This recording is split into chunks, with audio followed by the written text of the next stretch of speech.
guys! Welcome back sa ating YouTube channel, ang Ma'am Shian. So for today's video mga Mars, sasagutin natin yung mga tanong nitong ating mga kamami no, tungkol to sa pagiging affiliate.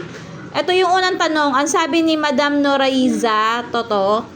Hindi naman po totoo kasi ibang lugar at ibang wifi ang nag-order sa akin, cancel pa rin.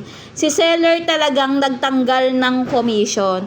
So ito guys, sinasabi niya dito or binabanggit niya dito is bakit canceled yung commission. Madam Nora, oo, tama ka dyan kasi Madam, yung iba talagang seller, feeling ko talaga tinatanggal din nila yung commission kasi nangyari din sa akin ito.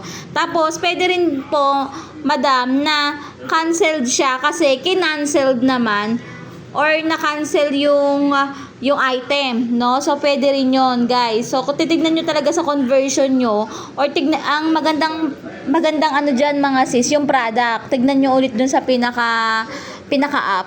Tapos pag share nyo, tignan nyo guys kung meron pa siyang commission o wala. So yun yung isang way para makita nyo kung may commission ba or walang komisyon yung item na pineflex ninyo. Kasi guys, minsan, ang nangyayari, akala natin may commission pa, pero yung pala, wala na siya.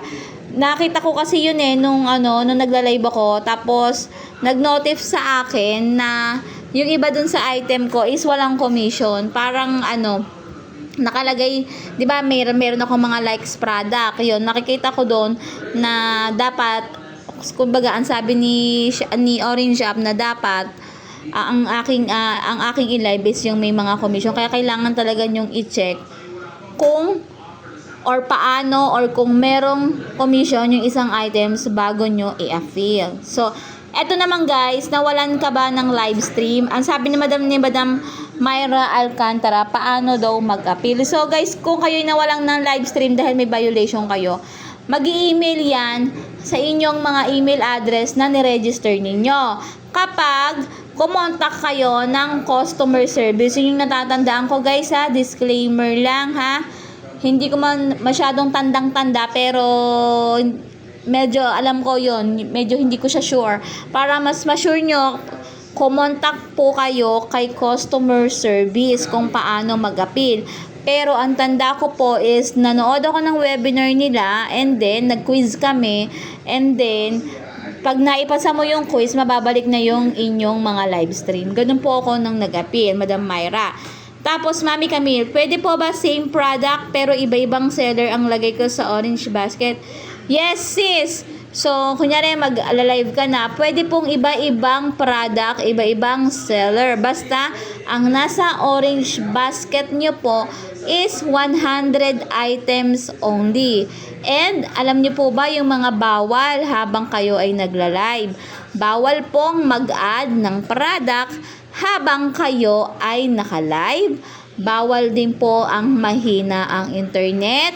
Bawal din po na walang host habang nagla-live. Bawal din po ang naka-record or recording. Hindi ko sure pero alam ko bawal yon.